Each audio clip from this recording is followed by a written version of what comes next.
So my goal is quite a mouthful, my objective, and it is to summarize important ideas and arguments in Kant's moral theory from his text Groundwork for a Metaphysics of Morals. And this includes the concepts of goodwill, the categorical imperative, and duty. One or two words about Immanuel Kant before we get started. So his ethics is deontological. This is a class of ethics that puts duty or rule following at the center, unlike utilitarianism, which is a species of consequentialism, which places the important emphasis on the consequences of actions and not on the action itself. And of course, this is a different species from virtue ethics, which we have previously discussed, because virtue ethics has to do with character and building up the habit and acting in a certain way over time. One of the most well-known deontological ethics would be any of the Abrahamic religions, because they all have a list of rules, and to be a good person means to follow those rules. And so the rule will say, thou shalt not bear false witness, and that's it, right? There's a full stop after that. It's a command. You follow this command, and this is a guide for your behavior. It doesn't say don't bear false witness unless doing so will help someone somehow in a certain position. It doesn't care about consequences in that regard. It is very much just follow this rule. This is deontology. Kant himself is also a deontologist. In contrast to Aristotle, we were discussing really virtue.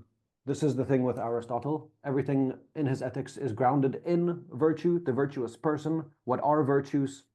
How would a virtuous person act? Excuse me. Kant, his moral philosophy, as well as all of his philosophy, is grounded in reason. He wrote 3 magnificent books, one of which is called A Critique of Reason. The other is Critique of Pure Reason. And the third is Critique of Aesthetics. So 2 of his 3 massive works are on reason. He grounds human dignity, human autonomy, human freedom in reason. He grounds metaphysics in freedom.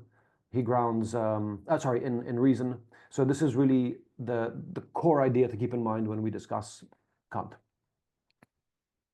So what is this man's ethics? Firstly, we're looking at goodwill. And this should be a little repetition, which is good because most moral theories start off in the same way. Goodwill. A person of goodwill, says Kant, is the kind of person who only makes decisions that they believe are morally good. So the will that they use to drive their action is good. And this person believes that moral considerations in themselves are enough reason to act in a morally good manner. So really what this means is doing the right thing is in itself a reason to do the right thing. You want to do the right thing. Why do you want to do the right thing? Because doing the right thing is the right thing to do. In other words, if you have the goodwill, you will never betray your moral view for some other object. So if you have goodwill and you want to do the right thing, you won't not do the right thing for money or power or influence. It'll always be goodwill that grounds your action. And secondly, nothing is worth having if it requires giving up your moral standing.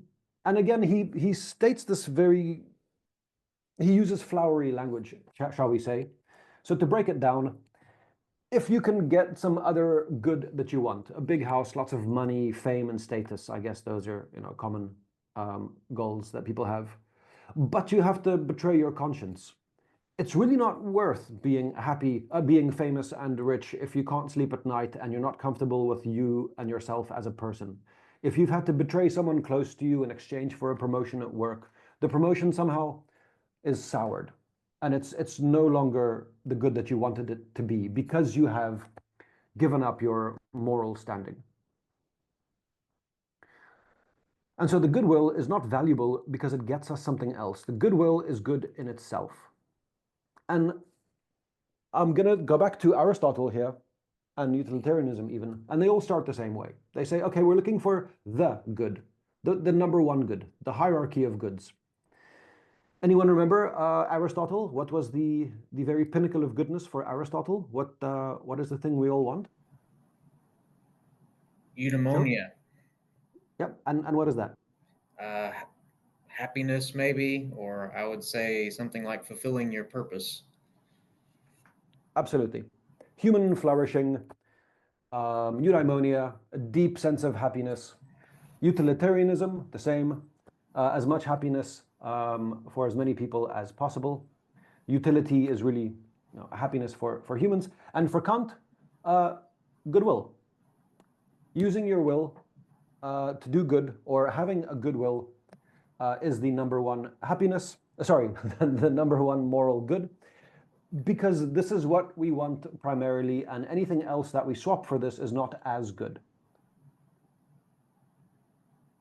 He goes through the same argument that the other philosophers go, and he says, why isn't it happiness that we look for, and why isn't it security in life? And he says all of these things are good insofar as you have the goodwill.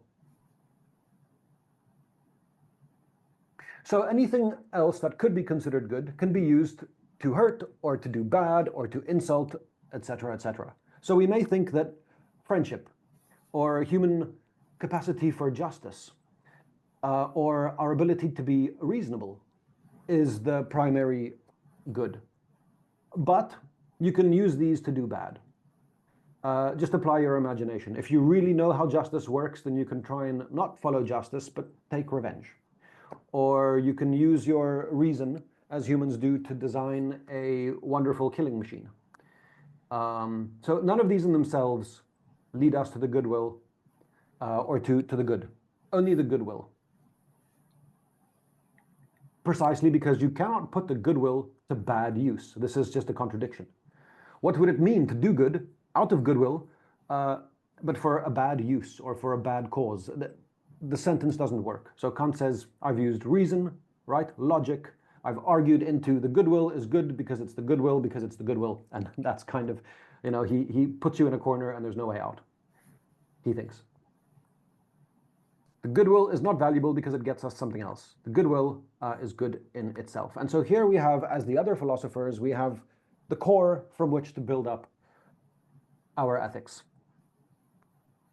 Interesting question here is, what if you do something out of goodwill, but you're unsuccessful? For Kant, not a problem, because he's not a consequentialist. The consequences of your actions don't matter. If your intention was good, your will was good, you wanted to do something out of goodwill, and you didn't succeed, that's fine. Your will was good, and you acted out of goodwill, there you are. Really, it's about human freedom, right? How are you making the choice to use your freedom? What is the motive for your action?